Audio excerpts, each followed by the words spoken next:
Hello friends, चॅनलमध्ये पुन्हा एकदा तुमचं खूप खूप स्वागत. चॅनलला सबस्क्राईब करून टाका म्हणजे माझे रिव्ह्यूज तुमच्यापर्यंत पोहोचत राहतील. सो आज मी बोलणार आहे आता थांबायचं नाही या फिल्म बद्दल. मी ही फिल्म पाहिली आणि मला ही फिल्म कशी वाटली तुमच्या बरोबर लगेच शेअर करतो. चला तर लगेच सुरू करूया.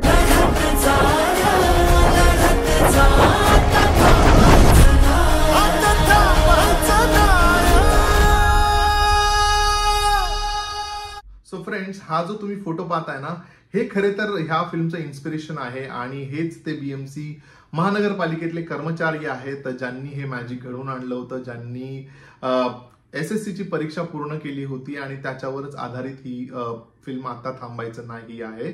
बोलूया या फिल्मच्या कथेबद्दल. सो मला सांगा, एखादी फिल्म बघितल्यानंतर प्रेक्षक जेव्हा उभे राहून त्या फिल्मला स्टँडिंग ओवेशन देत असतील, जोर जोरात टाळ्यांचा कडकडाट करत असतील, तर त्या फिल्मची कथा काय असेल. सो ट्रेलर मध्ये बघितल्यानंतर आपल्याला एवढं कळलं होतं की या फिल्मची कथा अशी आहे की जे बेसिकली ही फिल्म बीएमसी महानगरपालिकेत काम करणाऱ्या कामगारांवर आहे आणि तिथे आलेले जे एक उपायुक्त आहेत उदय कुमार शिरूरकर, जे काही लोकांना सिलेक्ट करून त्यांना वॉर्निंग देतात की बॉस तुम्हाला ह्या वर्षी 10वीची परीक्षा द्यावी लागेल, त्यासाठी तुम्हाला रात्र शाळेत जावं लागेल आणि जर का ती परीक्षा तुम्ही नाही पास केली तर कदाचित तुम्हाला नोकरीवरून काढण्यात देखील येईल. सो ही कथा वरवर बघता आपल्याला ट्रेलरमध्ये वाटली होती, बट फ्रेंड्स फिल्म बघितल्यानंतर ह्यापेक्षा खूप जास्त डेप्थ असलेली, खूप जास्त इम्पॉर्टंट विषय कव्हर करणारी अशी ह्या फिल्मची कथा आहे. सो बेसिकली अनेक गोष्टी या फिल्ममधनं सांगायचा प्रयत्न केला गेलाय. समाजावर भाष्य करण्यात आलंय.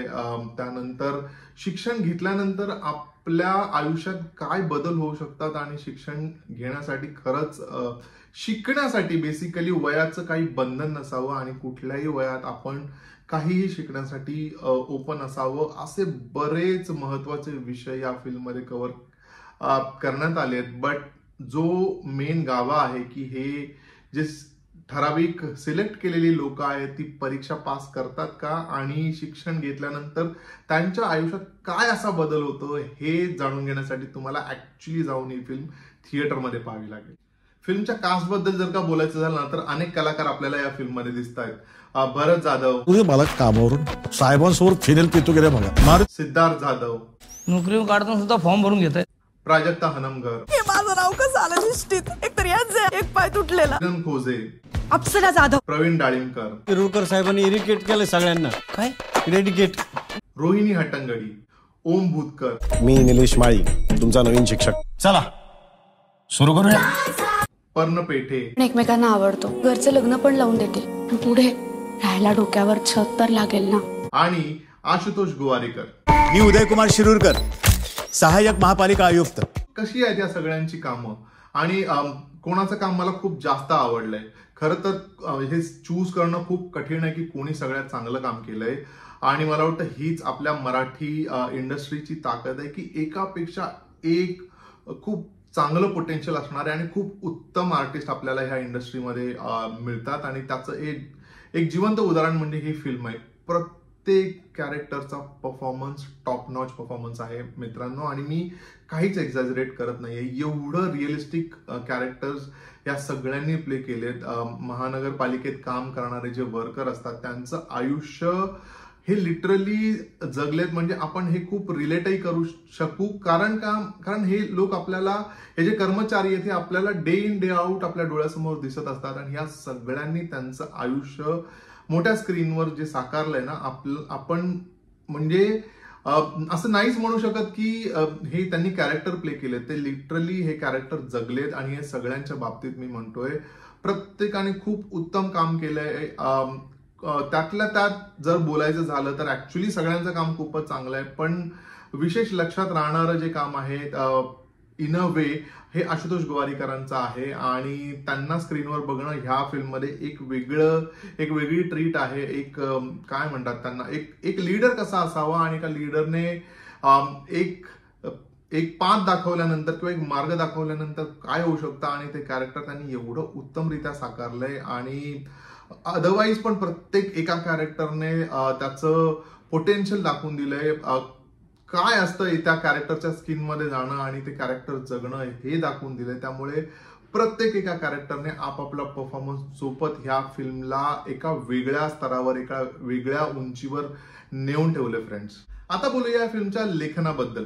सो या फिल्मचं लेखन केलंय शिवराज वायचळ, ओमकार गोखले आणि अरविंद जगताप यांनी. ह्या तिघांनाही हॅट्स ऑफ आहे, कारण त्यांनी एवढी सुंदर फिल्म लिहिली आहे, आणि मला शब्दही सुचत नाहीयेत एवढे चांगली त्यांनी ही फिल्म लिहिली आहे. प्रत्येक एक सीन आहे ना फिल्ममध्ये, तो आपल्याला खूप काही सांगायचा प्रयत्न करतोय, खूप काही दाखवून द्यायचा प्रयत्न करतोय.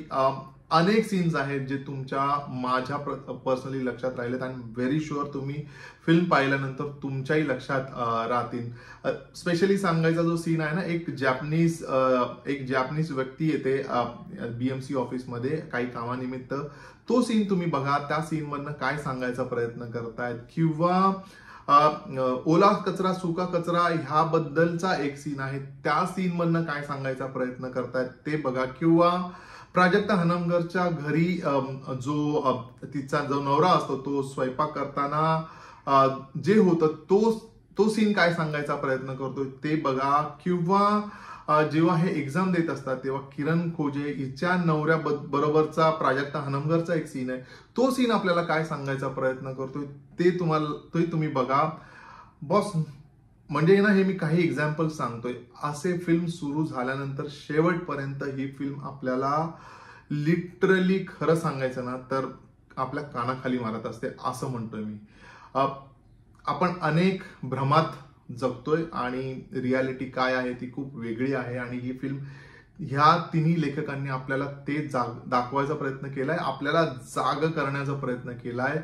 आणि I am really thankful, seriously thankful. मला वाटतं बऱ्याच काळानंतर मला असं वाटतंय की अत्यंत गंभीर विषय घेऊन किंवा अत्यंत चांगला विषय घेऊन एक मराठी फिल्म लोकांसमोर आली आहे आणि ती अत्यंत उत्तमरित्या लिहिलेली देखील आहे. आणि तेच या फिल्मचं काय म्हणतात, या फिल्मची स्पेशालिटी आहे की ती खूप उत्तम पद्धतीने लिहिली गेली. आणि जसं मी माझ्या अनेक रिव्ह्यूज मध्ये म्हणतो की तुमची स्टोरी फिल्मची जर का चांगली असेल तर त्या फिल्मला सक्सेसफुल होण्यापासून कोणीच थांबवू शकत नाही.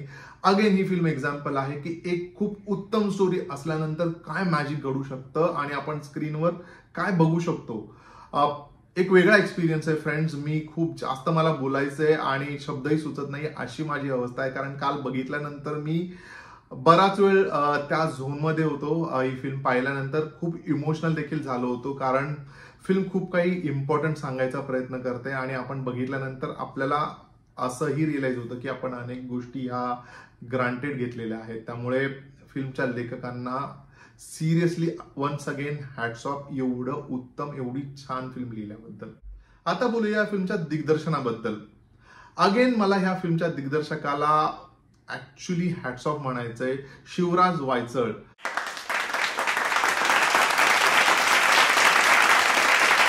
मित्रा, तू खूप उत्तम काम केलंयस. तू, मला माहित नाही यापुढे कुठल्या फिल्म येणार आहेत मराठीतनं, पण आतापर्यंतची तू आणलेली ही सगळ्यात उत्तम फिल्म आहे मित्रा. तू म्हणजे मॅजिक केलंयस.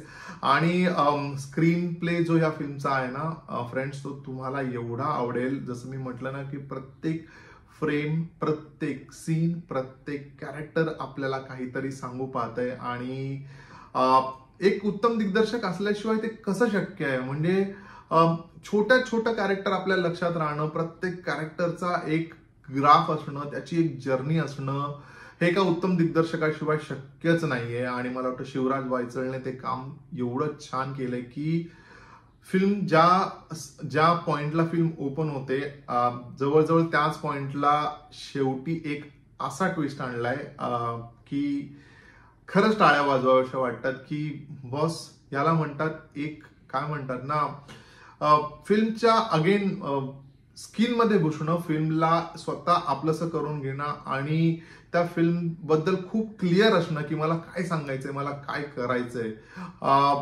खूप काही गोष्टी छान पद्धतीने ह्या दिग्दर्शकाने मांडल्यात आणि खूप गरज आहे अशा फिल्म्स मराठीमध्ये येण्यासाठी. अशा नवनवीन फिल्म एवढ्या चांगला कॉन्टेंट घेऊन, एवढ्या उत्तमरित्या दिग्दर्शित असलेल्या, एवढा चांगला छान स्क्रीन प्ले असणाऱ्या फिल्म्स जास्तीत जास्त येऊत. ह्या फिल्मपासनं किंवा शिवराज वायचळपासनं इन्स्पिरेशन घेऊन अनेक चांगल्या फिल्म मराठीमध्ये येऊत, हीच माझी इच्छा आहे. आणि खूप उत्तम दिग्दर्शन केलंय ह्या दिग्दर्शकाने.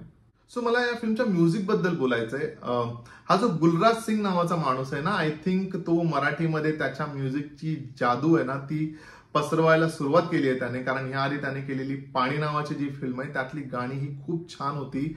आणि तसंच ह्याही फिल्मचं म्युझिक झालंय खूप छान आणि खूप मेलोडियस म्हणा किंवा खूप लक्षात राहणारं असं म्युझिक झालंय. फिल्म मधली जे भोलानाथ जे सॉन्ग आहे ते खूप छान पद्धतीने रिइमॅजिन केलं गेलंय किंवा काय म्हणतात त्याला, नवीन पद्धतीने आपल्या समोर आणलंय, जे अगेन आपल्या लक्षात राहतं, मजा येते ऐकायला. त्या व्यतिरिक्त जे टायटल सॉन्ग आहे जे अजय गोगावलेने गायलंय, बॉस अजयने ज्या फिल्मच्या गाण्याला त्याने टच केलं, म्हणजे त्या फिल्मच्या गाण्याचं काय होतं तसंच ह्याही गाण्याचं झालंय, जे खूप छान झालंय गाणं, खूप मोटिवेटिंग, खूप उत्तम गाणं आहे. आणि मला वाटतं पुढेही आपण ह्या म्युझिक डायरेक्टरच्या अनेक फिल्म डेफिनेटली पाहणार असूच. आणि आय एम व्हेरी एक्सायटेड की तो अजून काय छान म्युझिक घेऊन येतोय, कारण मी स्वतः खूप म्युझिकचा खूप चाहता आहे, म्युझिक लव्हर आहे. त्यामुळे मला ह्या म्युझिक डायरेक्टर कडून खूप जास्त अपेक्षा आहेत की पुढे तो काय प्रकारचं म्युझिक घेऊन येतोय. पण या फिल्मचं म्युझिक डेफिनेटली खूप बँग ऑन झालंय. सो फ्रेंड्स, थोडक्यात जर का सांगायचं झालं ना तर एक अशी फिल्म आपल्या समोर आली आहे जी आपल्याला अनेक गोष्टींबद्दल जागरूक करू पाहते, अनेक गोष्टी सांगू पाहते. आणि त्याबद्दल आपण डेफिनेटली जाऊन ही फिल्म थिएटरमध्ये पाहायला हवी, आपण मोटिवेट व्हायला हवं. आपण अनेक गोष्टी या फिल्ममधनं घेऊ शकतो, शिकू शकतो. आणि मला वाटतं खूप महत्वाची अशी ही फिल्म आहे. आणि त्यामुळेच मी या फिल्मला देतोय 4.5 स्टार्स. सो फ्रेंड्स, हा होता माझा म्हणजे रवीचा व्ह्यू ऑन फिल्म आता थांबायचं नाही. तुम्ही ही फिल्म पाहिली आहे का? आणि नसेल पाहिली तर लगेच जाऊन डेफिनेटली ही फिल्म पहा. खूप महत्वाची फिल्म आहे. माझा रिव्ह्यू कसा वाटला हे देखील मला कॉमेंट करून सांगा. व्हिडिओ आवडला असेल तर लाईक करा. मी तुम्हाला विनंती करतो अनेकांबरोबर हा व्हिडिओ शेअर करा, त्यांना मोटिवेट करा, जाऊन ही फिल्म पाहायला सांगा आणि तुम्हीही पहा. चॅनलला सबस्क्राईब करा. आपण भेटूया लवकरच. तोपर्यंत स्टे ट्यून्ड.